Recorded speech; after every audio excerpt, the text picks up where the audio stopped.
Hello, dear students. Today we will discuss an interesting lesson which is full of humor.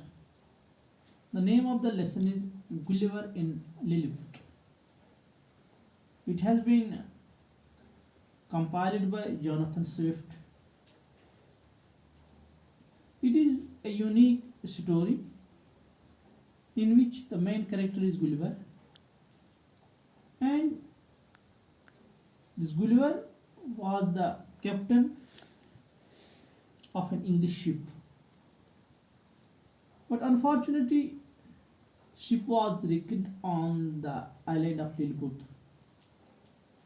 The Lilliputians were a race of little people, dwarf, yes, each not more than 6 inches tall. They managed to imprison Gulliver while he was asleep, but after some days he was freed because the Lilliputians found him very gentle and harmless. A Lilliputian named Red Russell was the chief secretary for private affairs. The emperor of the island sent him to Gulliver for help in the solution of some problems of the state. And they were having their own problems, and they found hope in Gulliver. They were expecting that Gulliver will solve their problems or he will help them. Russell told Gulliver that Lilliputians were divided into two parties called high heels and low heels according to the high or low heels of their shoes. They opposed each other bitterly. The emperor was in favor of the low heels. Why he was in favor of low heels? Because he himself wore low heels only. So the government was in their hands now. Russell himself was a member of low heels party. They feared, however, that the young prince was sympathetic to the high heels. Why young prince was sympathetic to the high heels? There is a reason. What is the reason? Listen. One of his heels was higher than the other, and that gave him a limp in his walking. This is the reason. The country was also threatened with an invasion from Belifisco, which those people believed was the other great empire of the universe. These two powers had been engaged in a bloody war for 3 years. That means Lilliputians and the people of Belifisco, uh, uh, they were on loggerheads with each other. They had face off with each other. These two powers had been engaged in a bloody war for 3 years. The war began about a question of religious principle, namely whether one should break an egg at the bigger end or at the smaller end.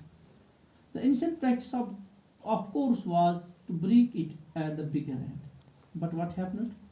A unique thing happened, a strange thing happened. Uh, but the present emperor's grandfather, when he was a boy, happened to cut one of his finger. Happened to cut one of his finger when breaking an egg at the bigger end. So the emperor, his father, published an order prohibiting the practice of breaking egg at the bigger end. This is the cause why it was prohibited to break the egg on the bigger end. Okay.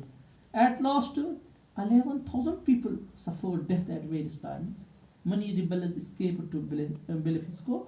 The emperor of Belifisco gave them his sympathy and encouragement.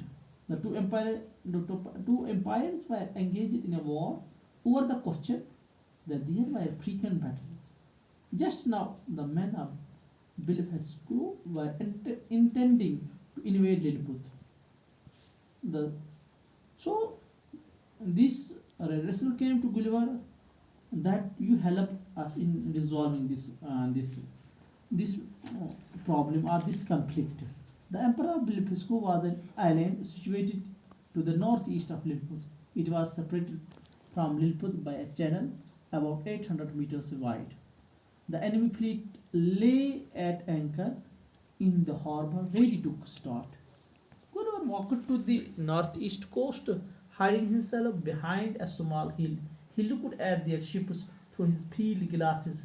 There were at least 50 warships and a great number of other ships for transporting men and supply. You know that now they are ready for a war, or they are ready for an invasion.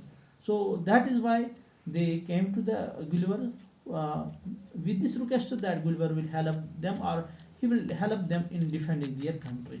Now, what we discussed today, we will make a brief gist, or the precisely we will discuss. First thing is, between whom did the war begin? Now you can give the answer to this question. It is between Lilliputians and the Blefusco. Yes. What was the religious principle referred to here? What was the boon of contention? I mean, what was the ancient practice related to the religious principle? How had the present emperor's grandfather cut one of his fingers in his boyhood? What practice was prohibited and by whom? So these are the main questions which we discussed today. I hope that you will try to understand these questions and try to make the answer of these questions as per what we discussed today, and you will consult the book. Hope it will be very much helpful to you. Thank you. God bless you.